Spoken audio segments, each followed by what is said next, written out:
Ano ba ang SOGI Equality Bill?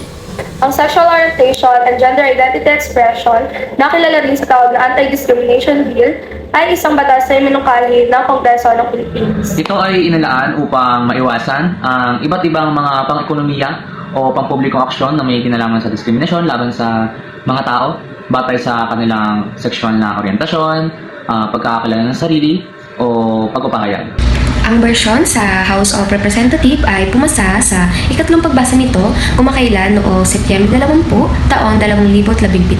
Ngunit namatay sa Senado. Ito ay nirepasora sa ika-18 Kongreso. Mula ng suriin ng SOGI Equality Bill para sa ika-18 Kongreso, ito ay nakatanggap ng hindi magandang pagtugon mula sa masa. Maraming mamamayan sa ating komunidad ang nagbubulag-bulagan mula sa pang-aabuso, pagkabuhi at diskriminasyong ginagawa sa mga miyembro ng LGBT community, tulad ng pagtanggi sa pag-access sa pagpublikong serbisyo, pagtanggi sa aplikante o trabaho o pagwawakas ng kanyang trabaho kung siya'y parte ng LGBT. Pagtanggi sa pag-access ng medikal at pangkalusugang serbisyo. Ang layunin ng SOGI Bill ay maprotektahan ng mga Pilipino laban sa diskriminasyon batay sa kanilang pagkakakilanlan sa sarili. Bakit dapat ipasa ang SOGI Bill? Saan ka na naman galing? Ba't tingin ka lang? Nag-text nga ako sa'yo. Pumunta kay mama. Siguro may lalaki ka sa labas, no? Kaya di ka mapakaligtas sa bahay, no? Lagi ka na lang ganyan. Tigilan mo ako para lagi ka nakikita dun sa labas, ha? sarili mo. Ayaw pumirmi dito sa bahay, ha? Sabihin mo, kung sabi ka totoo, may lalaki ka, no? Wala nga. May lalaki ka! May lalaki ka! Siguro hindi ka nagtatanda. Hindi. Sabi ko nasa labas ako ng lalaki. Hindi mo sinasabi sa akin. Wala Hindi. Hindi.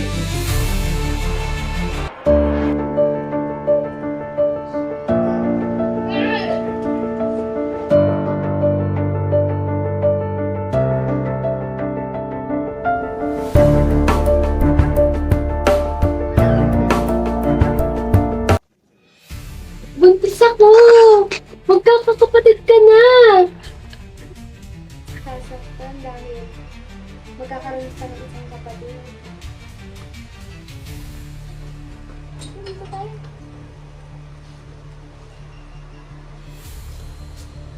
May sasabihin ako sa'yo. Ano? Paano ka? Magiging masaya ka dito. Madadagdagan na tayo ng isa. Ang ganda ng pasok ng taon sa atin. Tigilan mo nga ako. Yung mga biro mong ganyan. Sigurado ko ba akin yan? Hindi ako naniniwala sa tigas ng mukha mo. Ilang araw ko itong pag-alagala sa labas, ikaw naniniwala akin yan. Sa'yo yan! Wala akong lalaki! Tigilan mo nga ako.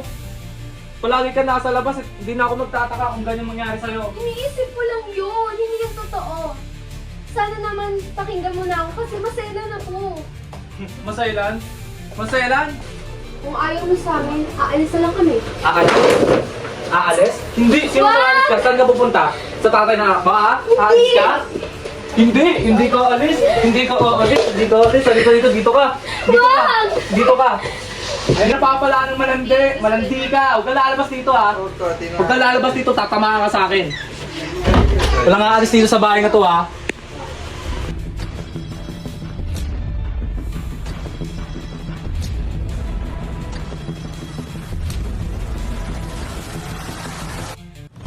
Pagod na ako sa pananakit at pang-aabuso.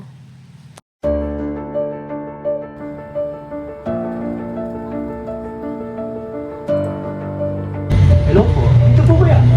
Ano yun? Nag-apply ka dito? Opo. Hindi pwede ng ganyan. Bakit po?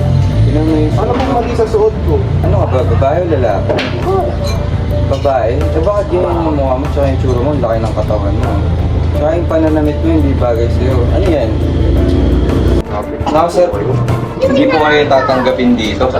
Sa itsura niyo pa lang po eh. Sa iba na po kayo maghanap, sir. Oh, Ali, buso muna ako kung kumakain dyan. Ganito sila dito. Tikmo mo, wait lang.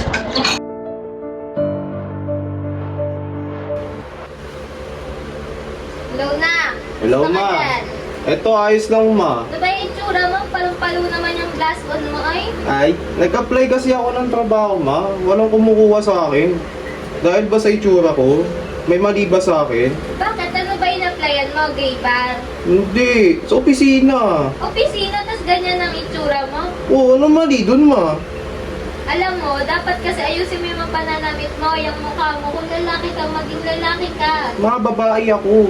Yung babae, nakita ko pinanganak ka, hindi ka babae ah. Kaloka. Kalok, huwag mo kang ginaganyan nanay mo. Tanggalin mo yung, yung makeup mo, magilamos ka, tapos tsaka ka mag-apply ulit. Sige na, babay na at magluluto pa ako para tingnan yung tatay mo. Sige, ma. Okay, mag-ingat ka dyan. Ingat, ma. Sige na, bye-bye. Hindi sa akin. Dapat ko naman palitan tong damit ko. Kailangan ko naman pagupitan ng buhok ko. O kailangan ko naman tanggalin tong makeup.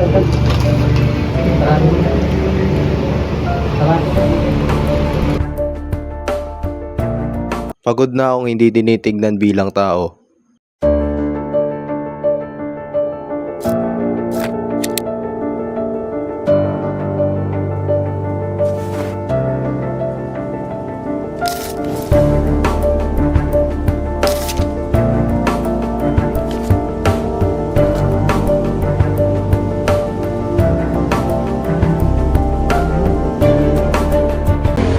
Yan.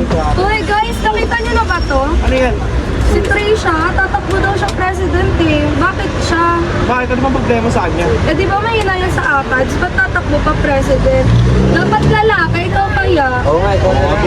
Tingin ko rin, pag ako tumakbo dyan, mas manalo ako sa kanya. Oo, tama yan.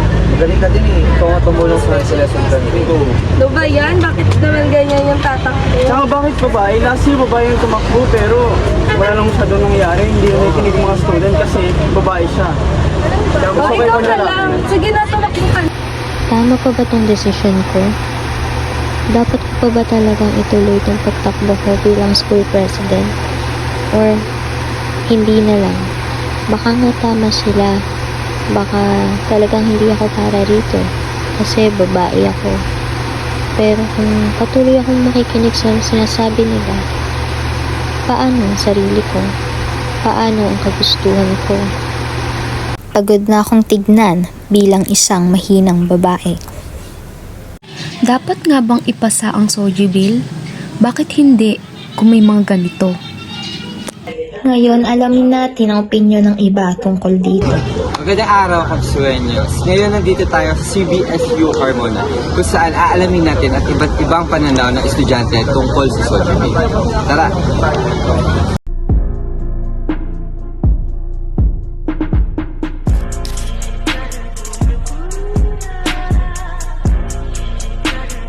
Alam mo ba kung ano ang Soji Bill? Yes. Ito yung matagal na pinapatupad na batas.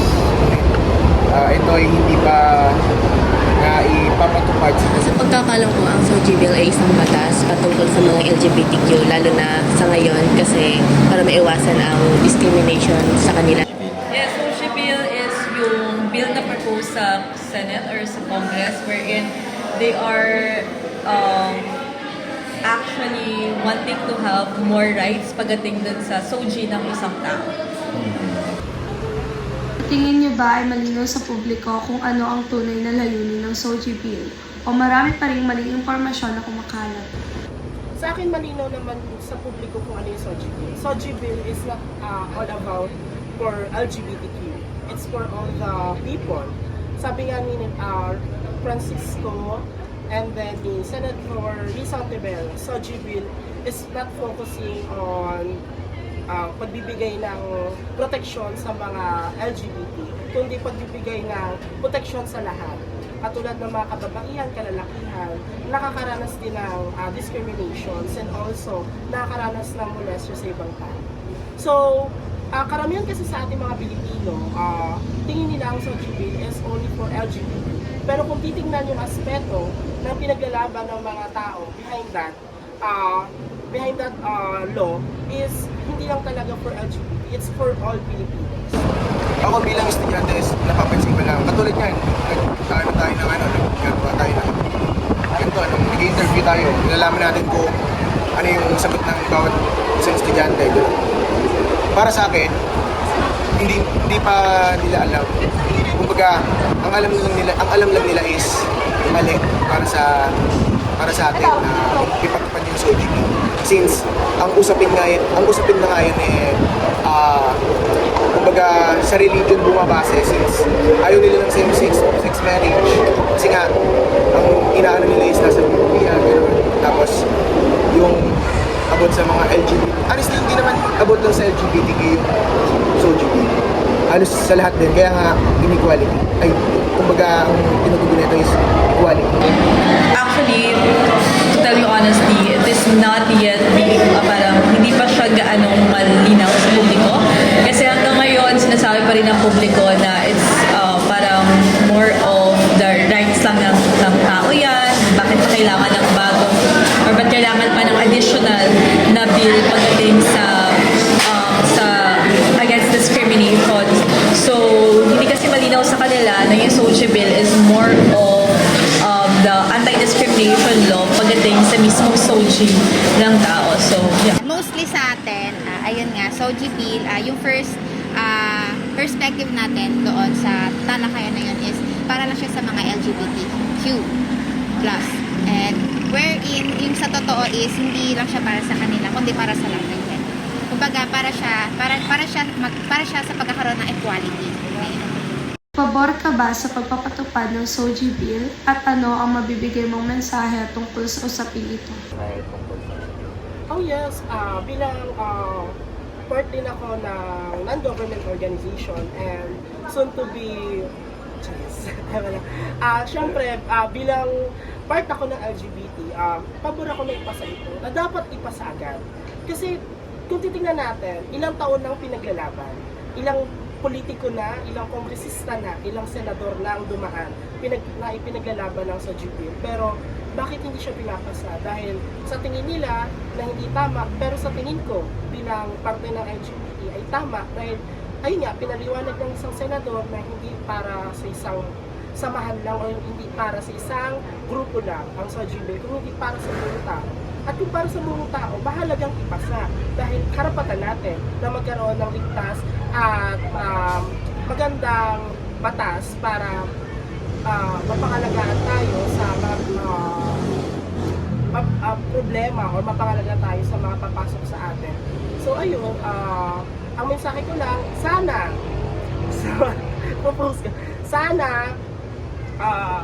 sa mga lawmaker, please pass the SOGI bill.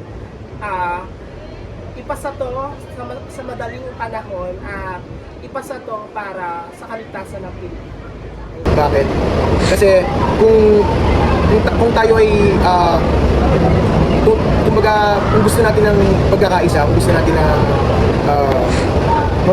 pagiging moralidad sa bawat isa, gano'n. Hindi ko naman sinasabi na pumayag ko yung lahat, gano'n. Yung parang gusto ko lang mag-voice out sa iba na kung maliman yung pagkakaalam nila sa SOGI, maliman yung pagkakaintindi nila sa SOGI, pwede naman nilang pag-aralan yung para sa SOGI. And pwede naman sila mag-research. And hindi ko man may paparating din sa mataas, at least dito sa mga nakarinig sa akin. Naririnig yung Para sa akin, oo, pabor ako, pero maliban lang dun sa comfort room. Kasi yun yung issue niya. Dahil para magkaroon ng boses ang mga LGBTQ, lalo na sa ngayon ay isa din sila sa mga nangunguna sa pangipaglaban sa ating bansa. And doon ako umaagree na ipaglaban ang SOGI bill kasi wala naman sa gender ang respeto ng isang tao. Pabor ba ako? Yes, pabor ako. Kasi hanggang ngayon, kahit may anti-discrimination law na tayo, is sobra pa rin i-discriminate yung mga tao because of their SOGI. And anong message ko is just, sana magkaroon na ng mas open na pananaw ang mga tao, ang publiko pagdating sa SOGI dahil hindi lang naman yung realidad na alam natin, yung realidad ng bawat tao. So, thank you po, Ma'am Jan. Kumbaga, hindi lang naman mga LGBTQ yung kumbaga yung discriminate as well as mga women and men. Kumbaga hindi ko rin naman pinopoint na hindi lang naman sila lagi na discriminate or ganun din naman kasi mostly kasi kaya nagkakaroon ng perspective na para lang siya sa LGBTQIA+, kasi mostly rin LGBTQIA yung nadi-discriminate. Pero yung totoo, hindi talaga. So, ang message ko para dyan is, wag tayong, kumbaga bago tayo mag-conclude sa mga bagay-bagay, hayaan po muna natin, kumbaga, kung magkakaroon po ng situation wherein parang iaalaw tayo na, kumbaga, iaalaw tayo, or parang parang mapipilitan tayo na mag-judge, wag muna tayo agad-agad mag-conclude